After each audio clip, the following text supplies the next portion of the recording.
Columbus, Ohio's police department has decided that they will not allow Muslim women who wish to join the academy or the police department to wear headdresses. Now, this case came along when a woman by the name of Ismahan Isi wanted to join the police academy, and then she was told that she had to take her hijab off. She said, no, I don't want to take my hijab off. It's actually a representation of my religion and my beliefs. But the department did not back down. They said, no, we have a policy. We do not allow any type of religious symbolism on you whatsoever. In fact, if you're Christian, you can wear a cross, but it has to be under your shirt. Now, the mayor of Columbus, Ohio, Michael Coleman, has come out in support of the police department. He says the following: when officers go out into the community, they should be identified as Columbus police officers. Now, the woman here said that at the time, her scarf or hijab is important to her identity, as I already mentioned to you guys. She wants to return to the academy because it's her dream job, but if she wants to wear her hijab, she's not going to be able to do so. Sounds like she got hijabbed. Okay, we've done that one before. Okay. A lot, yeah. So I'm going to flip on this one. So here's what I mean. Earlier we did a story about a woman who went to Abercrombie and Fitch and wanted to work there, and she had a hijab. And I did not support her because I think Abercrombie and Fitch has a certain look. They're nearly naked, and if they don't want somebody in a hijab representing their brand, I find that to be perfectly rational, right? On this one, she's representing the community. She works for us, the taxpayers.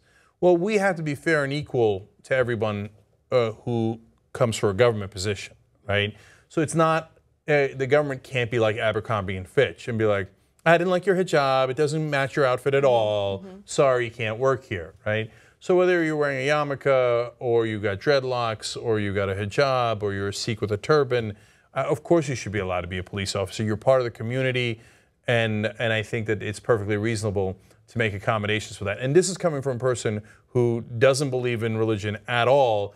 All that stuff annoys me. Like, oh, come on, dude, just get rid of the hijab and the turban. I love you, but you're just wasting your time with all that stuff. But you have a right to it. You're an American, and in America, you're allowed to practice your religion any way that you deem appropriate. So my opinion on this isn't as strong as my opinion in other cases, but what I will say is, overall, I don't have a problem with them banning the hijab, okay? And it's not because I have anything against the hijab. I just think that they make a really good point about how if they allow one type of religious symbolism or one part or any article of clothing that relates to someone's religion, well, then they can't ban anything else that's related to religion. So, for instance, if they say, okay, you want to wear the hijab, we're going to let you do that, they have to let any other religious person wear whatever they want as long as it's a symbol of their religion. And I think that that could get really complicated. So right now their policy isn't we hate Muslims and we want her to take the hijab off. Their policy is we just want to have a blanket policy for anything related to religion, and we just don't want to deal with it. I'm not buying that, and I'll tell you why. It's two parts.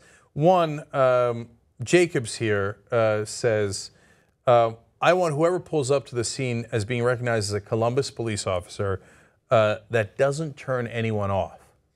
Now, nobody would say in the context of a simple cross that someone is wearing. Now, they're consistent. They want it under the shirt. Right. But if it was outside the shirt, people wouldn't say, hey, put that away. It's going to turn people off. Yeah. He's saying that about the hijab because he knows some people are going to be racist against Muslims or bigoted, etc. They are. I don't think he's wrong. People off. Yeah, that's true. Yeah. But we can't have the government making decisions validating the racism or bigotry of others. Okay, some people might get turned off that a black cop showed up to the scene, no matter how he's dressed. Okay, well, that's a sad day for them. Okay? Yeah. You see what I'm saying? We can't discriminate on the person based on other people's terrible reaction to them.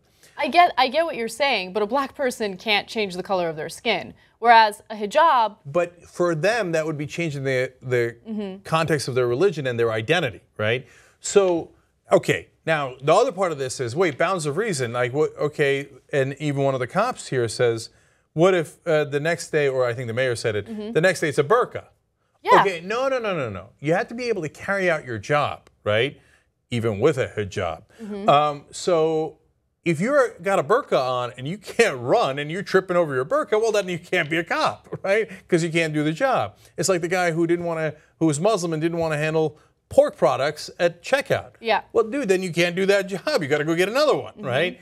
If you come in with a giant cross, I saw this guy in Hawaii carrying a gigantic cross around everywhere. And he's like, okay, now I'd like to be a cop. And he's trying to run and get the guy, and he's carrying no, I can't have it because you can't do the job, right? But if you got a turban on or your yarmulke on or you got a hijab on, you can run perfectly fine. You can do every part of the job. Then I think it's within the bounds of reason to say, let them practice their religion because it's not actually interfering with their duties as a police officer. Okay. We got a deal? I mean, We got a deal? I don't want to touch you.